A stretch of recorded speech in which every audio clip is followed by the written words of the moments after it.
గౌరవనీయులైన మంత్రివర్యులు శ్రీ నారా లోకేష్ గారు ఇప్పుడే విచ్చేశారు. వారిని సిబ్బంది రిసీవ్ చేసుకుని ప్రాంగణంలోకి తీసుకొస్తున్న విజువల్స్ని మనం చూస్తున్నాము. అలాగే అమరావతి రాజధాని బయట పరిశ్రమలకు, యువతకు ఉపాధి, అలాగే అమరావతి ద్వారా ఎన్నో cities, metro cities, international cities గ్లోబల్గా ఒక తలమానికంగా నిలబడబోతోంది. నాడు హైదరాబాద్ స్వప్నాన్ని సాకారం చేసిన మన ప్రియతమ ముఖ్యమంత్రి నారా చంద్రబాబు నాయుడు గారు ఇప్పుడు ఆంధ్రుల కోసం అమరావతి డ్రీమ్ని ఒక రియాలిటీ చేయబోతున్నారు. ఆ కలల్ని ఎంతో పెద్దగా కనండి, ఆ కలల్ని సాకారం చేసుకోవడానికి కృషి చేయండి అంటూ చాటినటువంటి మహనీయులు అబ్దుల్ కలాం గారి స్ఫూర్తితో మన చంద్రబాబు నాయుడు గారు ప్రతి క్షణం కూడా మన గురించే ఆలోచించి, యువత కోసం ఆలోచిస్తూ, మన ఫ్యూచర్ కోసం ఈ ప్రణాళికను సిద్ధం చేశారు.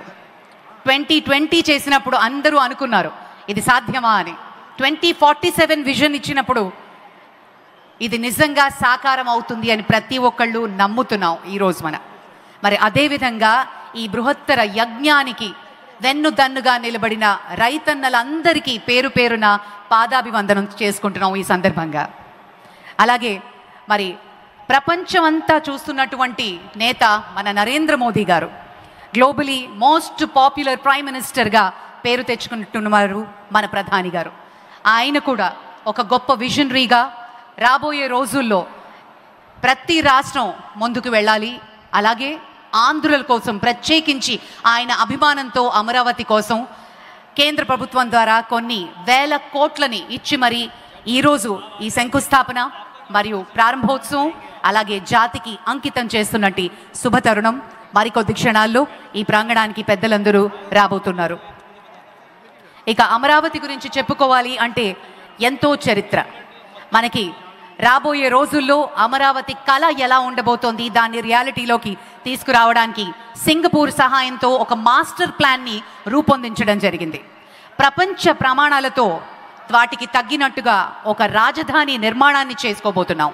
ప్రధానంగా 9 థీమ్ సిటీలు, knowledge city, justice city, finance, health, media సిటీలతో పాటు ఈజ్ ఆఫ్ లివింగ్ పద్ధతిలో అత్యవసర సేవల కోసం 5 నిమిషాల్లో మనకి ఎమర్జెన్సీ విధంగా హెల్త్ కేర్ అందేలాగా, పనివేళల మార్గాలు కూడా 15 నిమిషాల దూరంలో ఉండేలాగా, హరిత పార్కులు, అలాగే సౌరశక్తితో నడిచే నగరాన్ని మనం ఆవిష్కృతం చేసుకోబోతున్నాం.